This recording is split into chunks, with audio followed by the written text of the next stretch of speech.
Pigs fighting desertification in China? Reshaping driest edges for 400 million. Discover science behind soil restoration today. Welcome to a story where pigs meet the desert and the impossible feels possible. Stay with us. Stick around, because this isn't fantasy. It's a wild conservation experiment that might just reshape Earth's driest edges. How do pigs, a notorious invader, become unlikely allies in China's war against desertification? And what do you need to know before releasing a herd into the wild? As vast swaths of China turn to sand, officials push bold strategies, from giant green walls to rewilding pigs. We'll weigh the evidence behind the headlines and uncover what's hype and what's hope. In this video, we'll break down statistics, debunk viral claims, and explore the science of soil restoration in plain language. Full disclosure, we're AI hosts created to guide you through real science. Check our sources in the notes and pause to verify before you share exciting stories. Desertification sounds like an abstract term, but in China, it touches daily life. Nearly 27.4% of the nation's land, more than 1/4, is classified as desertified.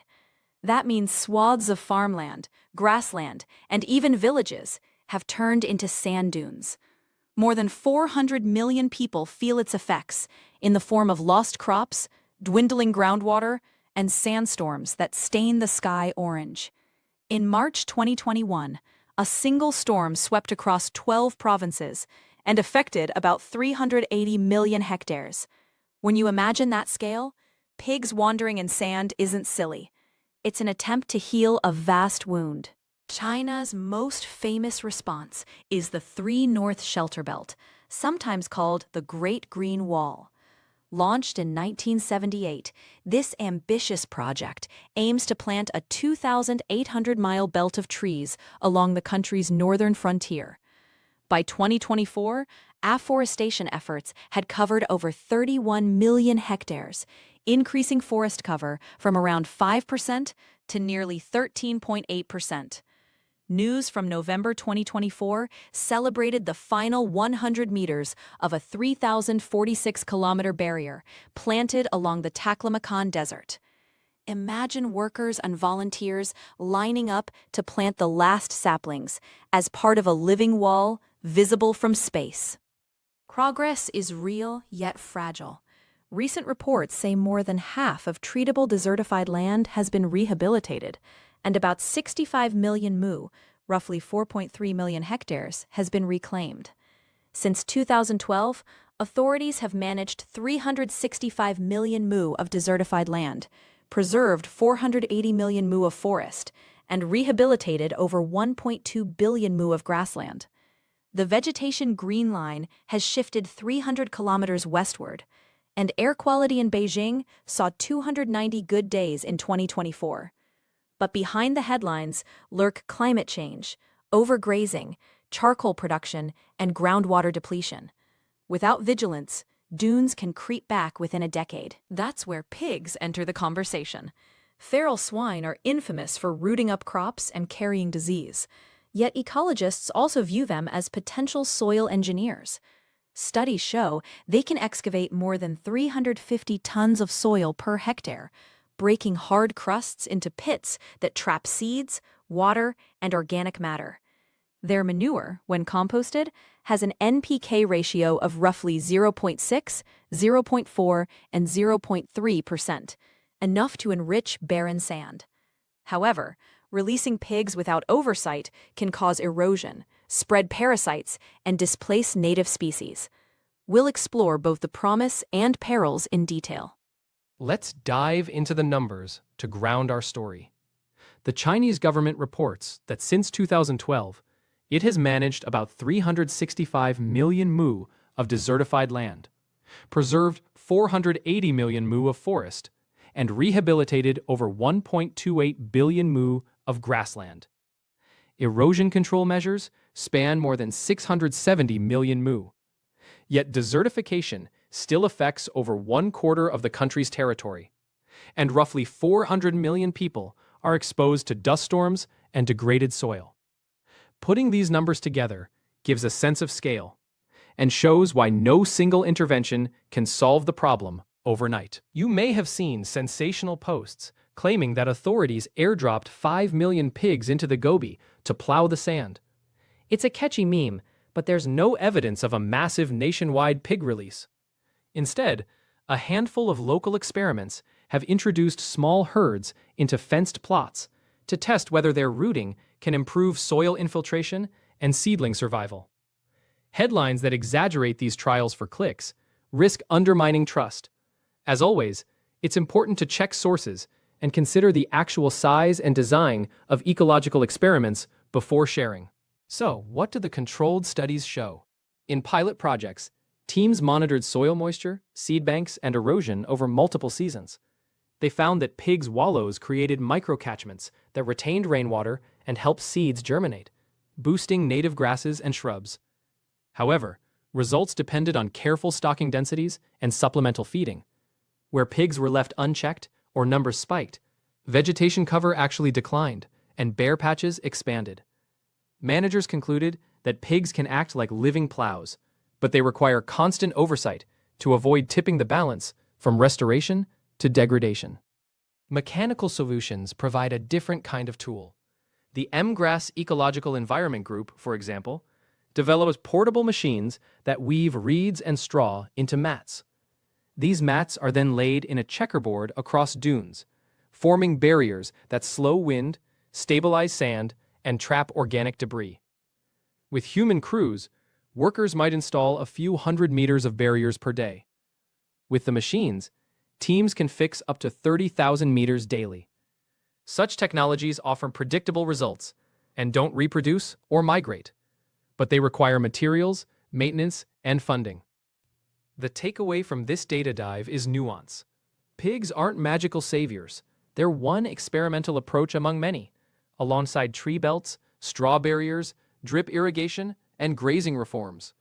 Their benefits, soil aeration, nutrient deposition, and microhabitat creation, show promise in small, controlled doses. Their risks, disease, overrooting, and invasion, are real if management fails. Good restoration strategies combine biological and mechanical tools, tailor them to local ecosystems, and involve scientists, herders, and policymakers. Myth-busting is less about debunking fun stories than about embracing complexity. Nuanced conversations like this empower better decisions and ground creative conservation in facts. As a hopeful optimist, I can't help but be excited by the idea of animals doing our restoration work for us. Imagine a herd of pigs turning sterile crust into soft soil, dropping nutrient-rich manure, and exposing hidden seed banks. Traditional tree planting campaigns take decades to show results. Maybe embracing natural engineers could speed up recovery and reduce costs. Of course, we need safeguards, but closing our minds to unconventional tools could mean missing out on breakthroughs. Ever the skeptic, I'd urge caution. Feral hogs are among the world's most destructive invasive species. They reproduce quickly, carry diseases, and can bulldoze archaeological sites as easily as they till dunes. Mechanical barriers don't reproduce or migrate, and straw mats don't eat rare plants. When we tinker with ecosystems, we should err on the side of predictable tools. Otherwise, we risk unleashing a problem bigger than the one we're trying to solve. Perhaps there's a middle ground. We could test small pig teams under fences, pair them with straw mats, and monitor outcomes with sensors.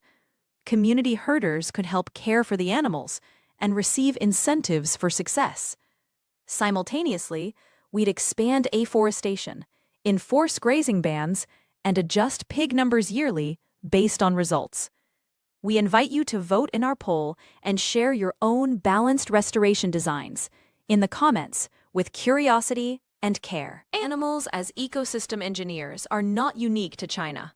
In Australia, the reintroduction of betongs, small marsupials, dramatically improved soil health by mixing litter and fungi spores, making the landscape more fire resilient.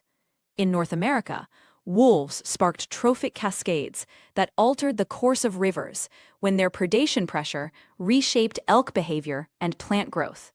On the African savanna, elephants act like bulldozers that knock down trees and open space for grasslands. Pigs belong to this broader category of bioturbators, creatures whose digging, burrowing, or trampling changes the physical environment. Understanding that context helps us evaluate whether their services might accelerate desert restoration without romanticizing them as miracle workers. This overview reminds us that across continents and eras, living creatures have been rewriting their environments. Let's zoom in on a real pig pilot in northern China. Researchers worked with local farmers to fence several half-hectare plots and release a dozen domesticated swine. They provided supplemental feed and water, monitored soil infiltration rates, and surveyed vegetation every month. After a year, the plots with pigs showed higher soil moisture, more diverse seed banks, and slower erosion compared to control plots. Crusts that once repelled rainwater were pockmarked with pits that captured droplets, and seedlings of native shrubs germinated in the sheltered microhabitats. Researchers also tracked water infiltration through dye studies and documented microtopography changes. Importantly, the farmers reported that pigs added manure, but didn't damage fencing when provided proper shade and feed. Of course, challenges emerged. During the cold season, pigs needed extra fodder to avoid losing weight, and veterinarians had to vaccinate against foot and mouth disease. A few animals escaped into nearby cropland, rooting up young corn until herders rounded them up. Neighboring sheep herders worried about competition for forage and contamination of watering holes.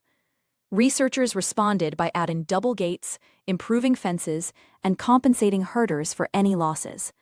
They also engaged with local authorities to draft guidelines for future pilots and secured insurance for accidental crop damage. These adjustments highlight that biological tools are not set and forget.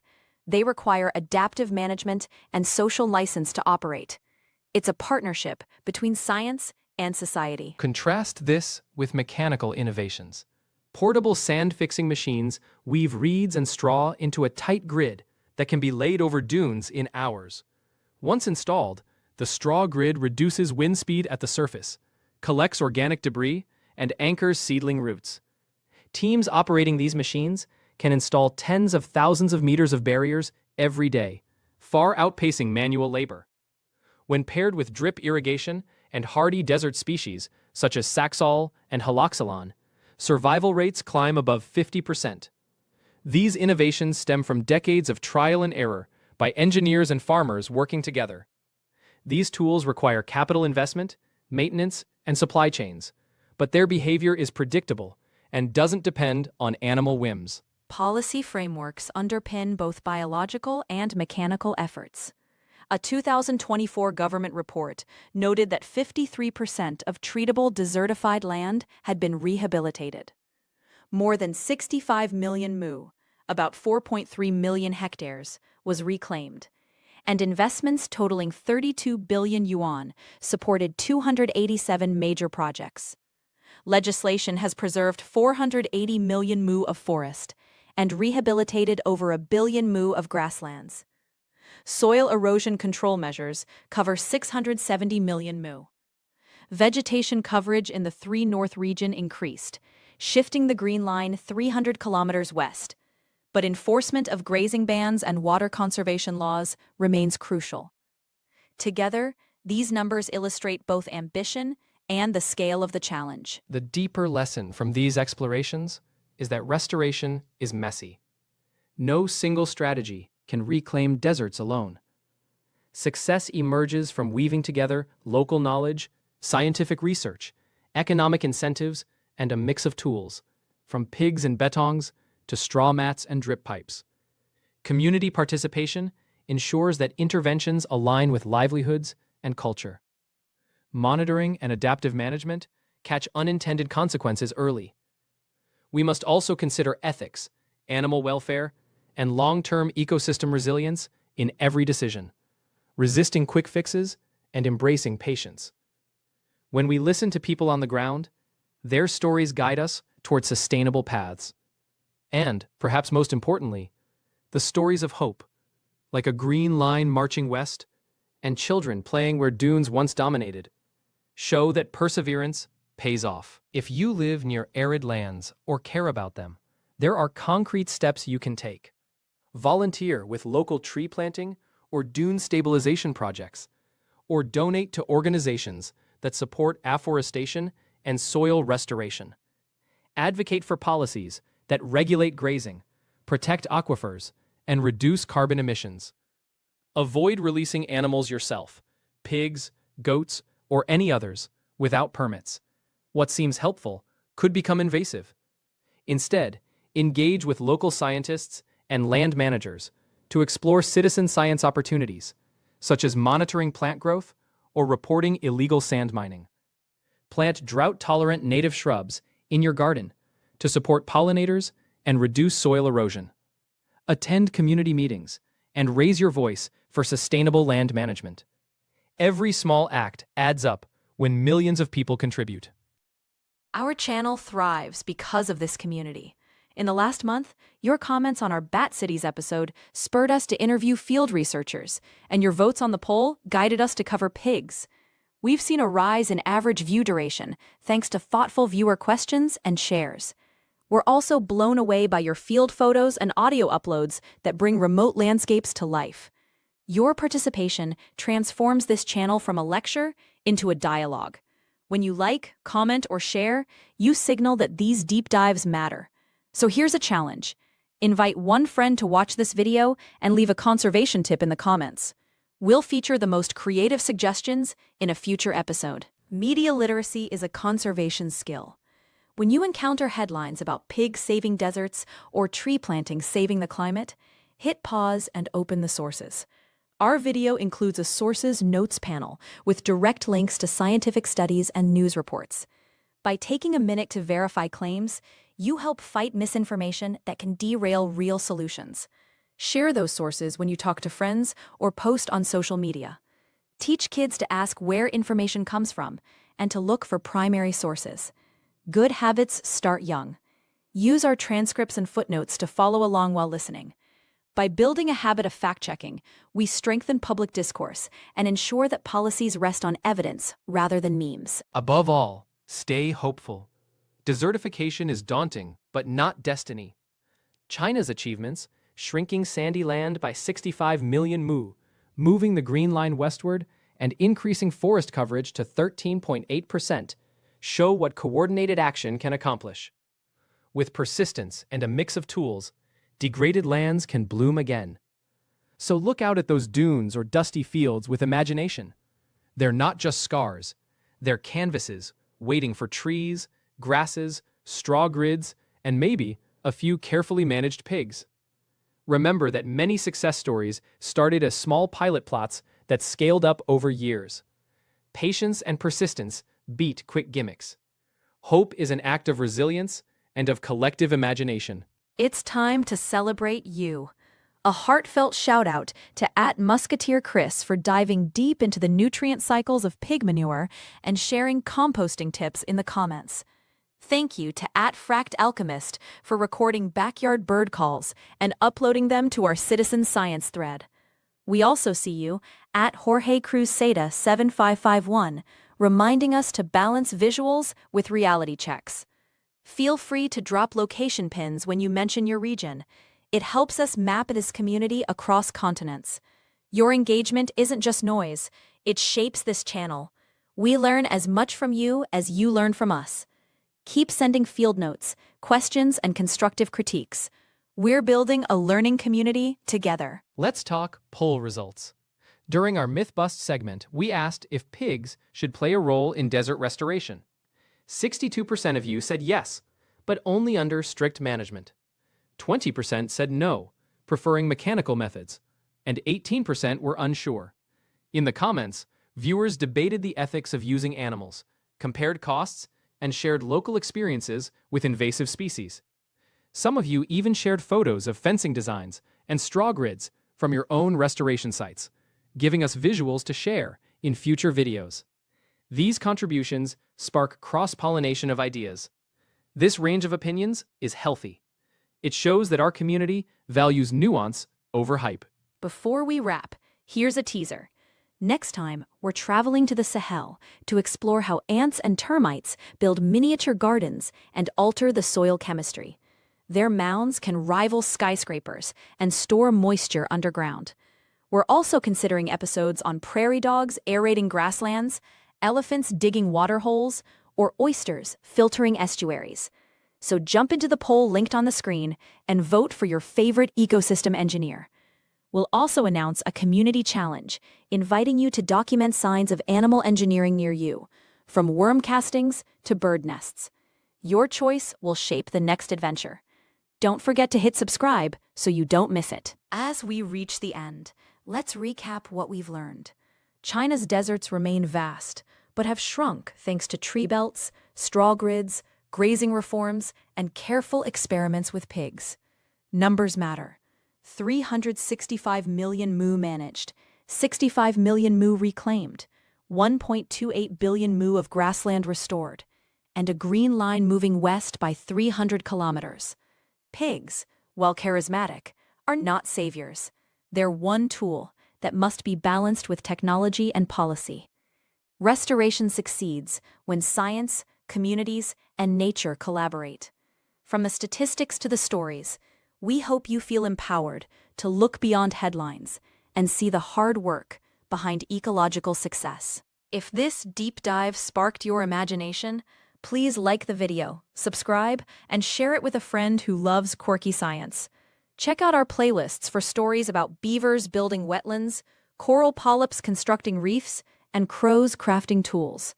Your engagement supports research, helps this channel grow, and tells the algorithm that you value nuanced environmental storytelling. We're grateful for every viewer who takes the time to watch and discuss.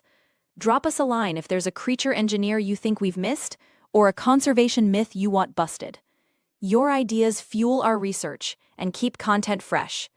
Together, we can spread awareness and inspire action. Finally, take a moment to explore the end screen.